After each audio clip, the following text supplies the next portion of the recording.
В това видео ще ви кажа как да се справим с преяждането и също как да се справим с постоянния глад.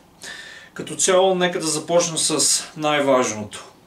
Има два типа хора. Хора като мен, които винаги са били по-слаби и не са имали кой знае колко апетит. Нали? Винаги апетита се е проявявал в точно определени ситуации. Реално, когато съм бил в дефицит твърде много време, реално съм свалил доста килограми доста бързо при това. Реално процента ми подкожи мазнини е доста нисък и точно за това апетита ми се е повишил. Като има и втора група от хора, при които апетита е в пъти повече в сравнение с моя, например. Като при тях глада е много повече и контролът над това да преядат е много труден наистина. Като цяло, според мен, има няколко варианта за справяне с преяждането. Като цяло, хора като мен, можем да си позволим някои храни, които да ядем, защото просто при нас глада не е толкова много и реално ние няма да изядем прекалено голямо количество. И говоря за не толкова здравословните храни, като шоколад, торта, знаете за какво говоря. Като цяло много хора говорят за балансирано хранене, като те реално визират по-голям процент от храненето да е с здравословна храна, като например 60-70% здравословна храна, като останалото да бъде един вид гъвкава диета, като останалият процент да бъде запълнен с храни, които не са здравословни. Като цяло, за хората като мен, това работи. Но за хората, които не могат да се контролират, реално те са пристрастени към храни, към определени храни. И според мен единственото решение за тези хора, за да се справят с това, е тотално да елиминират тези храни от диетата си. Реално това, което искам да кажа е, че повече никога няма да купите тези храни и никога няма да ги консумирате. Никога пак няма да ядете пица, например. Никога пак няма да ядете вафли, шоколади, торти и такива храни, които много хора са пристрастени към тези храни, включително и аз, но аз като цяло се контролирам много повече, заради по-малкото апетит. Но хора, които имат повече апетит, контрола над това е много нисък. Реално те не могат да се контролират.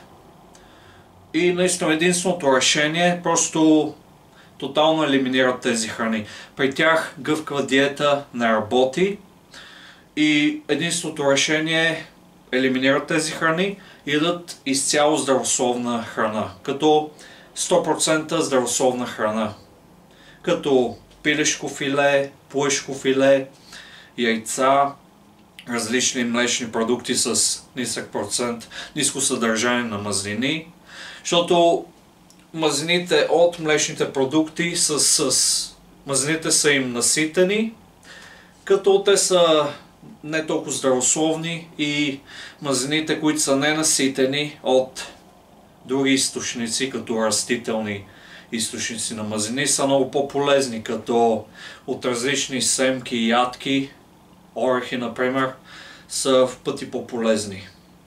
И също винаги препоръчвам мазнините да се държат колкото се може по-ниско, просто защото са много калорични, лесно се преяждат.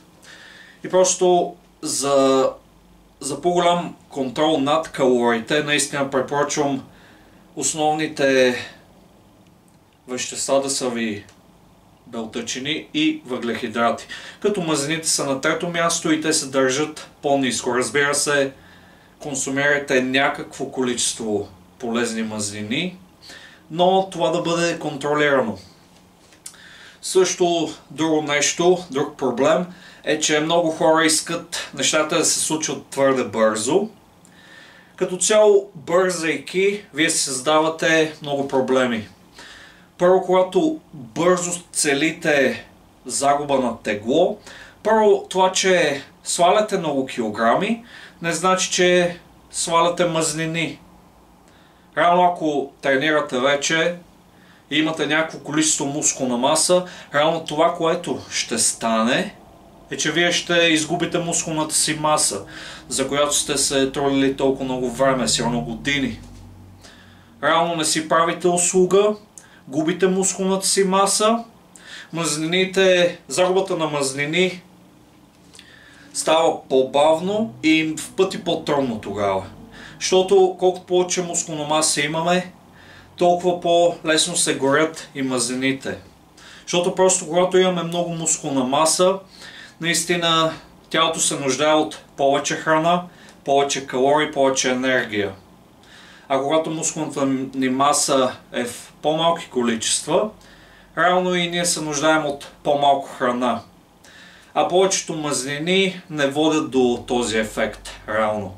Но когато почнем да сваляме мазнините, наистина все пак имаме нужда от по-малко храна, но когато имаме и мускулна маса, която да компенсира, наистина нещата се променят в наша полза. Затова, бързайки, наистина губим много мускулна маса, забавени са и метаболизма, което означава, че ние трябва да ядем още по-малко калории, за да продължим да отслабваме. Реално, наистина не си правим много добра услуга. По-правилният подход е да не се фокусираме толкова върху кантара, защото той няма никакво значение. Реално аз съм изглеждал най-добре, когато съм тежал повече, дори след преяждане, като тогава не осъзнавах, но гледайки си стари видеа, наистина осъзнавам, че фокуса върху кантара твърде много, върху това колко тежа, наистина е много лоша идея. Много лоша идея и даже не препоръчвам да се мерите всеки ден. Правете го всяка седмица или през 2 седмици. Като не е толкова важно колко тежите. Това, че тежите определени килограми, не помага. Важно е как изглеждате. Затова не се впечатлявайте толкова много от това какво показва кантара, защото той не играе никаква роля. Реално използваме кантара, за да следиме прогреса си. И правилно, ако месеци наред не сваляме абсолютно нищо, може би има някакъв проблем за оправяне. И точно с такава цел се използва това. Но много хора се мерят абсолютно всеки ден и наистина обръщат твърде много внимание на това колко килограма са. Реално това няма никакво значение. Също още няколко препоръки за спиране с преяждането и повече контрол. Реално много хора не им липсва воля, а просто волята е нещо, което може би не съществува, защото някои хора стигат до такава точка, в която просто не могат да имат воля. Просто са толкова гладни и просто при тях храненето трябва да е малко по-различно. Това, което препоръчваме е фокус върху белтъчините, храни богати на белтъчини. В същото време трябва да са с ниско съдържание на мазнини, като пилешко филе, плъшко филе. Яще месо, което е с по-малко мазнини. Също белтъци от яйца, суроватъчен протеин, различни протеини като цяло на прах. Също млечни продукти, пак казвам, ниско съдържание на мазнини. Например, скир, аз това ям. Наистина ми помага да стоя релефен целогодишно. Също дръжте приема си на белтъчини доста висок, над 200 грама на ден. Това наистина помага с засищането. Просто когато диетата ви се върти около пилешко филе или плъшко филе, различни млечни продукти, белтъци от яйца, дори протеин на прах, наистина нещата стават много по-лесно, защото протеина му трябва повече енергия, за да се разгради от тялото. В същото време помага много с възстановяването и покачването на мускулна маса. Други храни, които препоръчвам, за да имате повече контрол над себе си и да не усещате глад и да спрете с преяждането. Различни зеленчуци, например домати, краставици, моркови, броколи, спанак.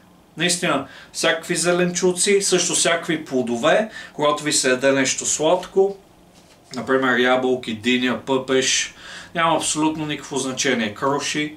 Просто по-добре да преядете с зеленчуци, отколкото с сладки. Като фокусирате се най-вече върху зеленчуците и върху месо и млечните продукти.